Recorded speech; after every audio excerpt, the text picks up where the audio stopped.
Alors on peut commencer. Bonjour, je m'appelle Jacqueline et j'ai des amis de David et Jonathan qui m'ont demandé de vous dire et de vous raconter comment je les ai rencontrés. Déjà, ce que je peux déjà affirmer, c'est que parmi mes meilleurs amis, eh bien, ils sont à David et Jonathan. J'en ai 4. Et 4 qui sont très présents, qui font partie de mon cercle, de mon jardin secret. Et voilà comment je les ai rencontrés. C'était au temps de Saint-Méry.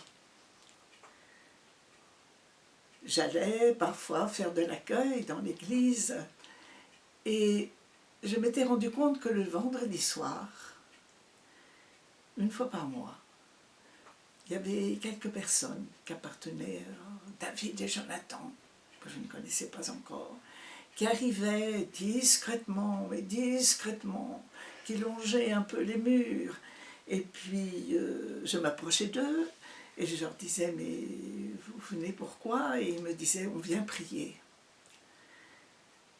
Et il se trouve que quelque temps plus tard, j'ai accompagné une amie qui faisait partie de l'équipe pastorale qui s'appelait Chantal Thomas. Et je l'ai accompagnée jusqu'à sa mort. Et quand on accompagne quelqu'un, on a besoin, après, d'avoir d'autres personnes qui vous écoutent. On a besoin de partager. On ne peut pas faire ça tout seul, toute seule. Et comme ce petit groupe de David et Jonathan, que je trouvais sympathique, venait régulièrement prier une fois par mois, avec des petits billets. Ils écrivaient des intentions de prière. Et je me suis tout à fait trouvée à l'aise avec eux, parce qu'après la prière, on se rencontrait, on parlait. Et cette présence de ce groupe et cette présence de ces personnes, j'ai été tout de suite touchée, parce qu'il y avait une écoute. Comment ils écoutent, les personnes de David et Jonathan? Je vais vous donner aussi un autre exemple. J'ai fait des retraites avec eux. Et quand l'un ou l'autre parlait de lui-même, avec beaucoup d'émotion, parce que on a tous des passés douloureux et difficiles aussi à partager, et que la personne en question parlait de lui-même, après, il y avait un silence. Et ce silence, il est nécessaire quand quelqu'un a témoigné, parce que déjà il faut laisser à la personne qui a parlé de se remettre dans son émotion, qui est souvent très grande, et aussi à nous de nous refaire et de nous concentrer sur l'émotion qu'on a ressentie. Et ce silence, il est aussi plein que les paroles. Et plus tard, l'un ou l'autre aussi m'ont aidé à travailler sur l'ordinateur. Puis il y en a un qui m'a dit « écoute, Jacqueline, tu sais, dans quelque temps, il va y avoir une retraite qu'on organise. Tu ne viendrais pas participer à cette retraite ?» Alors, tout de suite, ben non, parce que déjà les retraites, j'en avais fait beaucoup dans ma vie. Hein.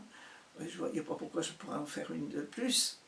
Et puis en plus, j'ai appris que c'était uniquement le groupe de David et Jonathan, et il n'y avait que des hommes. Et puis en plus, il y avait Jacques Mérienne. Et qu'est-ce qu'il aurait cru? Qu'est-ce qu'il aurait pensé de moi, me trouver là, comme ça? Alors que je n'ai aucune raison, sauf affective, d'être proche de David et Jonathan, puisque je suis hétéro. Et j'ai quand même accepté. Et alors, cet accueil là-bas, dans ce couvent, c'est quelque chose d'unique, parce que les personnes qui étaient avec moi à ce moment-là, eh bien, à qui je raconte ce souvenir, eh bien, c'est quelque chose de très profond. on avait été, il y avait à peu près, ils étaient combien? 25 à peu près, 25 à peu près, parce que j'en ai un là qui est à côté de moi et qui écoute et qui était aussi à David et Jonathan à cette retraite. Et alors, 25 personnes, la sœur qui accueillait très ouverte, n'était pas évident aussi dans un couvent de bonnes sœurs de recevoir un groupe de David et Jonathan, hein. Bon, très très ouverte. Et elle nous avait tous réunis dans une grande salle qui devait être une salle du couvent. Et elle nous avait tous regardés, et moi j'étais la seule femme. Alors il paraît qu'on en entendait une ou l'autre, mais elle n'est jamais arrivée. Donc j'ai été trouvée la seule femme, et moi j'étais au milieu de tous ces hommes. Et elle a posé simplement une question. Je vais demander à chacun, qu'est-ce que vous regrettez le plus? Simplement, un mot, qu'est-ce que vous regrettez plus dans votre vie? Alors, il y a le tour. Et puis ça s'approche de moi à mon tour, et à ma droite il y en a un qui dit: moi ce que je regrette le plus c'est d'avoir trop parlé. Et moi je ne savais pas encore ce que j'allais pouvoir dire, mais lui il avait dit d'avoir trop parlé, et moi j'ai dit eh ben moi c'est ne pas avoir assez parlé. Et à ce moment-là, au moment où j'ai dit ça, je me suis dit, ça y est, je suis partie dans un truc et je vais être obligée de raconter beaucoup de choses que je n'ai jamais racontées. Mais ça y est, je suis prise. Alors après cette soirée, il y en a quelques-uns qui m'ont dit, alors toi tu n'as pas assez parlé, de quoi s'agissait-il? Et puis on m'a mise dans un atelier où alors là, on m'a, comment dire, on m'a écoutée parce que je sentais que ça partait et j'allais parler. Ça a duré pendant tout le temps du week-end. Et puis le dimanche soir, j'ai aperçu Jacques Marienne. Alors, je le craignais un peu parce que je ne le connaissais pas encore beaucoup. Et puis je me disais, qu'est-ce qu'il va penser que je suis là? Mais il n'a rien pensé du tout, je ne sais même pas s'il m'a aperçu. Bon. Mais je crois quand même qu'il m'a aperçu. Bon. Et à la fin de ce week-end, fantastique, très bien, très touchant parce que très proche. Voilà, ces personnes de David et Jonathan, elles sont proches, elles ont souffert. Elles comprennent qu'on ait souffert. Elles sont très attentives, elles sont fidèles. Moi, je trouve que c'est fantastique, ce groupe de David et Jonathan. Petit détail, c'est que David et Jonathan est inclusif et on inclut aussi les personnes hétérosexuelles, comme Jacqueline. Voilà, alors c'était en même temps ouvert. Bon. Et donc, à la fin de cette journée, on dit, ben, il y a des personnes qui ont des choses à dire. Et moi, je me disais, je ne vais pas sortir de là sans avoir dit quelque chose, parce que tout le monde me tirait les verres du nez, un peu là, comme ça. Et alors... avec beaucoup de respect, quand même. Ben, toujours de la délicatesse, mais la gentillesse que j'ai ressentie, la gentillesse de ces personnes. Et vous voyez, ça fait un bout de temps, parce que c'était quand j'avais 80 ans, et aujourd'hui j'en ai 95, hein, vous vous rendez compte, hein. Bon. Et alors... il y a des témoignages, alors il y a quelqu'un qui parle, puis une autre personne, et moi je me dis, il faut que j'y aille. C'est impossible que je m'en aille de ce couvent sans parler.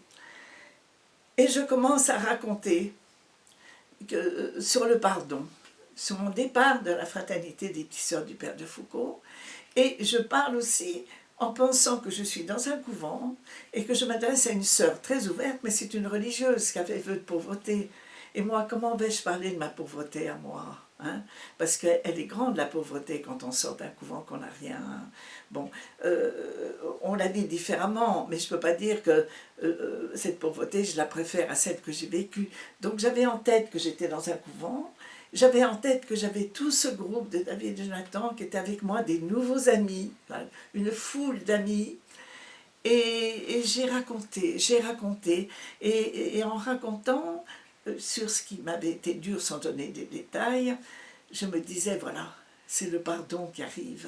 Je peux en parler, c'est le pardon qui arrive. Et ils m'ont aidé beaucoup après.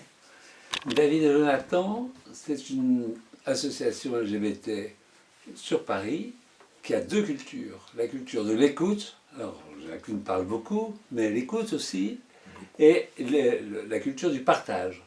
Le partage d'expérience est pour nous beaucoup plus important que tous les dogmes de la Terre. C'est la vie ensemble et la vie partagée qui fondent David et Jonathan. Et alors, ils sont tellement proches, certains de mes amis, parce que on ne peut pas aimer les gens de la même manière. Hein. On a le cœur grand et chacun a sa place. Et je pense aussi à quelqu'un aussi qui n'est pas loin de moi, qui s'occupe de la vidéo, que je découvre aujourd'hui et que je trouve extrêmement sympathique, comme si j'avais connu depuis très longtemps. Il s'appelle Paul. Alors.